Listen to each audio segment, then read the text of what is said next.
प्रश्नावली 2.2 प्रश्न क्रमांक 3।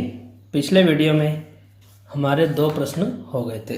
यहाँ पर जो प्रश्न है आपका, सत्यापित कीजिए कि दिए गए मान निम्नलिखित स्थितियों में संगत बहुपद के शून्यांक है।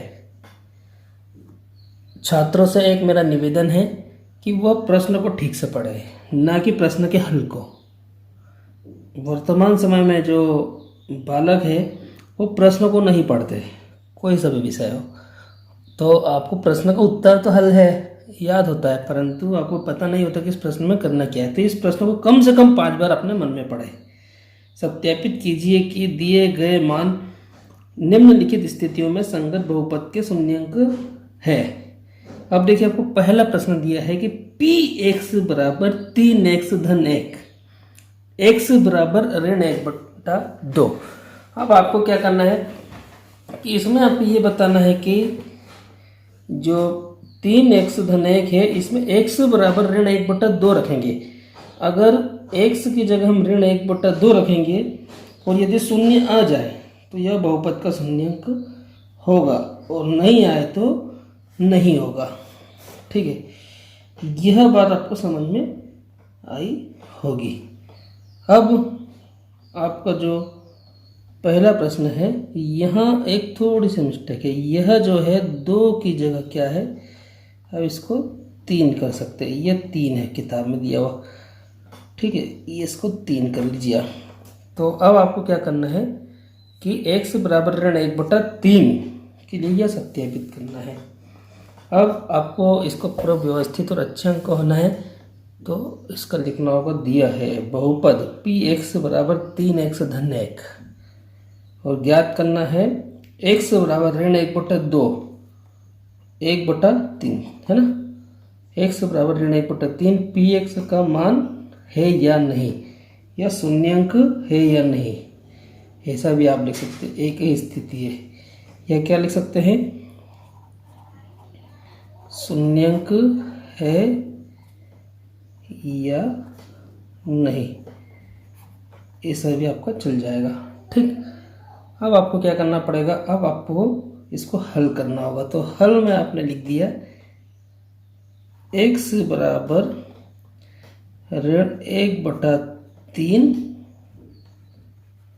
रखने पर, तो आपने बहुपद उतारा px बराबर 3x धन 1। अब आपको क्या करना पड़ेगा, यहाँ पर x की जगह, दोनों ही जगह ऋण 1/3 रखना है। तो रखते हैं, तो px बराबर 3x धन 1। तो यहाँ पे आपने x की जगह रख दिया ऋण 1/3, और यहाँ पर भी, अब यहाँ पर कोई सा निशान नहीं, तो क्या पढ़ेंगे हम, गुणा, और ऋण है तो कोष्टक में लिखेंगे ऋण 1/3 धन 1। इतना आपको समझ में आया होगा। फिर आगे आप देखिए, p ऋण 1/3, अब इसको हल करेंगे। देखिए, अब आप देखिए, ये जो 3 है, 3 में 3 का भाग चले जाएगा। 3 में 3 का भाग गया तो क्या चलेगा, ऋण 1 बचेगा और धन 1। अब देखिए, धन का 1 ऋण का 1, ये भी क्या हो जाएगा, घट जाएगा, भाग घट जाएगा, तो ये हो जाएगा 0। तो क्या हो गया आपका, px ऋण 1/3 बराबर 0। तो आंसर क्या हो जाएगा आपका कि 3x धन 1 धन 1 x बराबर ऋण 1/3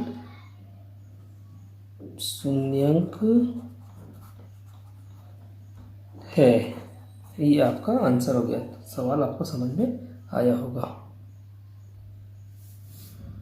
अभी दूसरा सवाल क्या है, दूसरा सवाल px बराबर 5x ऋण पाई, x बराबर 4। तो x बराबर जो 4 है वो बहुपद का शून्यांक है या नहीं।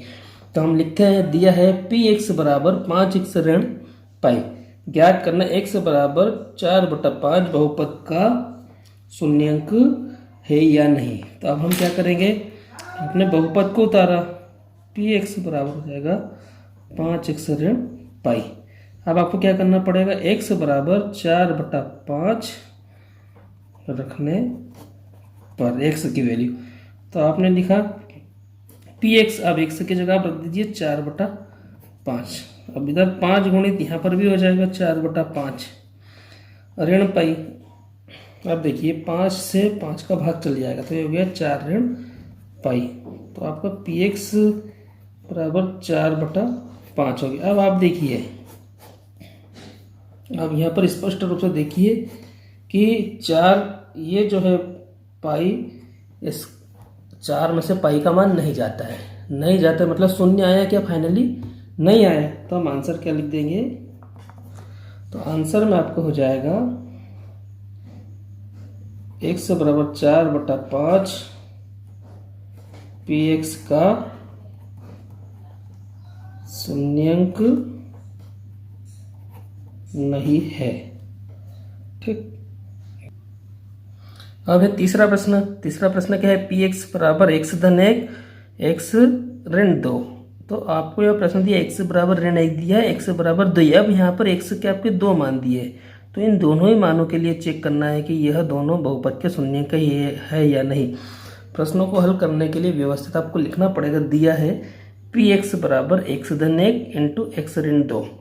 ज्ञात करना है x बराबर ऋण 1 x बराबर 2 बहुपद के शून्यंक है या नहीं। तो हम क्या करेंगे, पहले बहुपद को उतारा आपने। आपका जो बहुपद है px बराबर है x धन 1 और इधर हो गया x ऋण 2। अब आपको क्या करना पड़ेगा, यहाँ पर x बराबर ऋण 1 रखने पर इस बहुपद में जो है x की वैल्यू -1 पुट करेंगे। तो आपने लिखा p, यहाँ पर ऋण 1 हो गया, यहाँ पर हो गया ऋण 1 धन 1 और ये हो गया ऋण 1 ऋण 2। अब देखिए, अब इसको हल कीजिए, एक प्लस का और एक माइनस का, तो यह कितना हो गया, 0 हो गया। ऋण 1 ऋण 2 तो ऋण का 3 हो गया। अब आप देखिए 0 में किसी का भी गुणा करेंगे तो क्या आता है, उत्तर 0 ही आता है। तो ऋण 1 रखने पर जो बहुपद का जो मान है वो क्या हो गया, 0 हो गया। पहला तो हमारा चेक हो गया। अब दूसरा एक और रखना है। अब क्या करेंगे, x बराबर ऋण 2 रखने पर, अब इसी में वापस ऋण 2 रखेंगे क्योंकि 2 मान दिए हैं। तो p यहाँ पर ऋण 2 रख दिया आपने। अब 2 धन 1 x की जगह रख दिया 2 और यहाँ पे हो जाएगा 2 ऋण 2। फिर देखिए 2 और 1 कितना हो गया, 3 हो गया। यहाँ पे कुछ नहीं है, गुणा का निशान है। अब ऋण 2 में से धन का 2 गया तो ये कितना हो गया, 0 हो गया है। अब आप देखिए, तो इधर ऋण 2 रखने पर इसका मान भी कितना आ गया, 0 आ गया। तो आंसर आपका हो जाएगा कि x बराबर ऋण 1 x बराबर 2, बहुपद का नाम क्या है, px के शून्यंक है। शून्यंक है मतलब कि अगर 0 आ गया तो क्या हो जाएगा, यह शून्यंक है, और 0 नहीं आया तो शून्यंक नहीं होंगे। अब है चौथा प्रश्न, px बराबर x² ऋण 1 x बराबर 1 x बराबर ऋण 1 दिया है। आपको लिखना है px बराबर x² ऋण 1, ज्ञात करना है x बराबर 1 x बराबर ऋण 1 px के शून्यंक है या नहीं। px मतलब यह बहुपद। अब आपने इस बहुपद को उतारा एक बार, तो इस बहुपद को आप नोट करते हैं। क्या है आपका बहुपद कि px बराबर x² ऋण 1। अब x बराबर 1 रखने पर बहुपद में, तो p यहाँ पर बहुपद में 1 रख दिया, यहाँ पर हो जाएगा 1 की घात 2 ऋण 1। अब देखिए p1 = 1 का स्क्वायर क्या होता है, 1 ही होता है ऋण 1। तो p1 पर अब देखिए ये 1 से कट गया, 1 में 1 का भाग गया, घट गया तो 0 हो जाएगा। तो पहले के लिए तो ये आपका 0 आ गया है। अब क्या रखना पड़ेगा, x बराबर ऋण 1 रखने पर।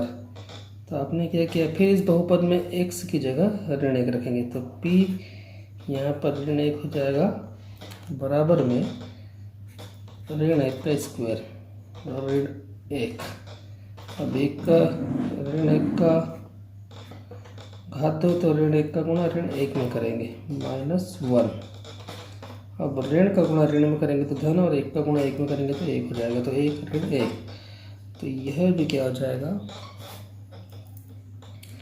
कि p-1 में ये हो जाएगा आपका 0।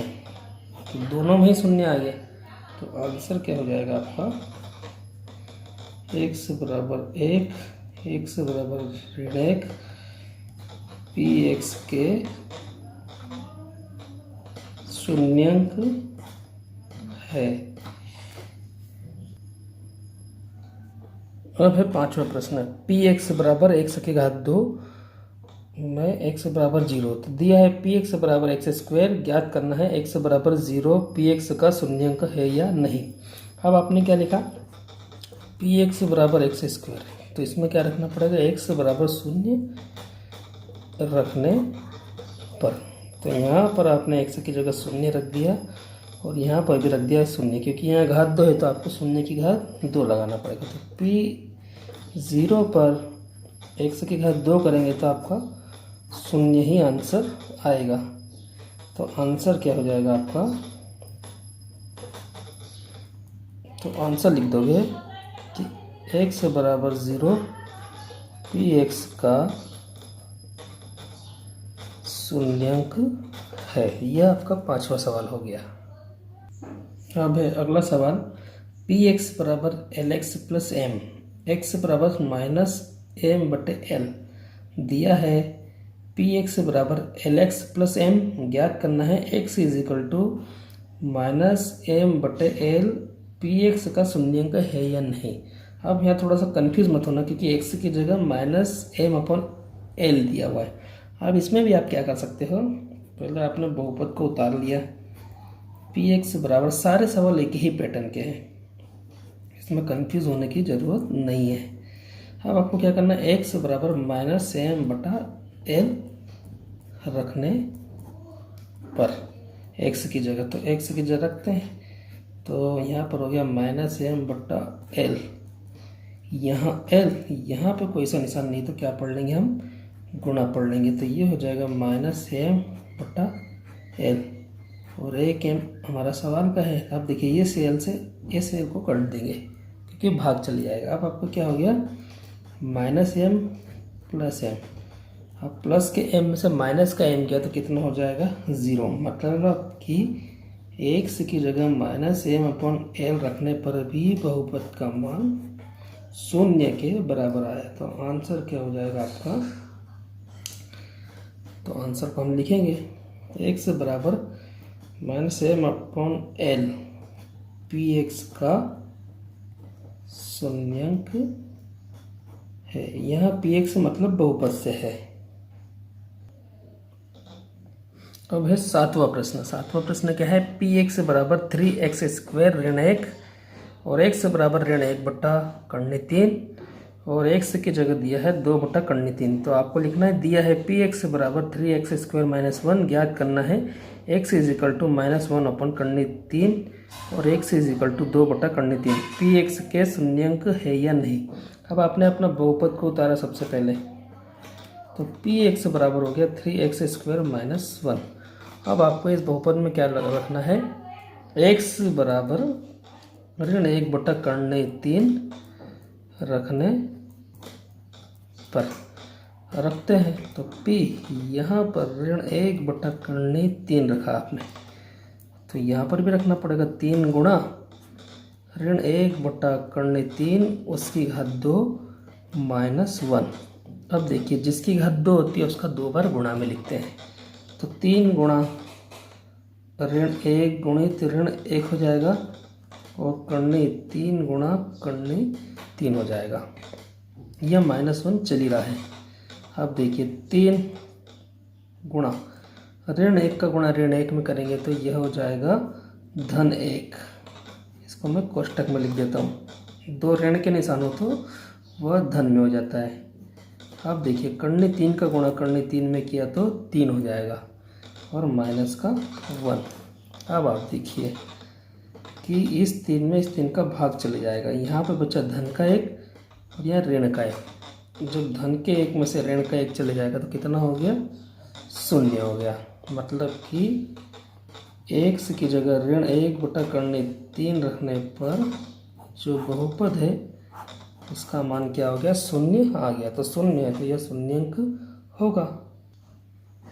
अब हमने पहले मान के लिए चेक किया, अब दूसरा मान एक और दिया था उसके लिए भी हमें चेक करना होगा। तो क्या करेंगे, अब बहुपद में जो हमारा दूसरा मान था 2/3 था, तो हम क्या करेंगे, 1 से बराबर 2/3 रखने पर, ठीक है। तो क्या रखते हैं, जहाँ 1 से है वहाँ पर 2/3 रखते हैं।